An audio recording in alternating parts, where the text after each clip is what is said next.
नमस्कार मित्रांनो, डाळिंब मित्र या यूट्यूब चॅनलमध्ये आपलं स्वागत आहे। तर मित्रांनो, डाळिंबाचे नवीन रोप कसे लावावे हे या व्हिडिओमध्ये मी तुम्हाला सांगणार आहे। तर मित्रांनो, चला तर पाहूया डाळिंबाचे नवीन रोप कसे लावावे। तर मित्रांनो, झाड लावताना सर्वप्रथम आपल्याला काय करायचं आहे की इथं खड्डा करून घ्यायचा। जिथं झाड लावायचं आहे ज्या ठिकाणी त्या ठिकाणी खड्डा करून घ्यायचा आहे। आणि खड्डा किती करायचा इथं?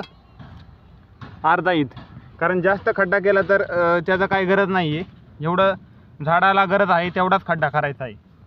तर मित्रांनो, या ठिकाणी काय करायचं, आपल्या डाळिंबाचं जे झाड आहे त्याची जी पिशवी आहे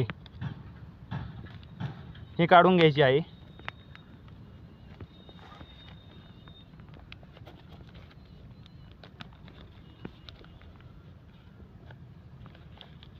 अशा प्रकारे पिशवी काढायची आहे। पण मित्रांनो, पिशवी काढताना काळजी घ्यायची की ह्याचा जो मातीचा जो गोळा आहे हा तुटला नाही पाहिजे। मातीचा गोळा तुटला तर झाड जळू शकते। त्यामुळे काय करायचं की ह्या गोळ्यासकट असंच झाड या ठिकाणी खड्ड्यात लावून द्यायचं आहे। आणि यावरती काय करायचं आहे, चारही बाजूनी माती लावून घ्यायची आहे।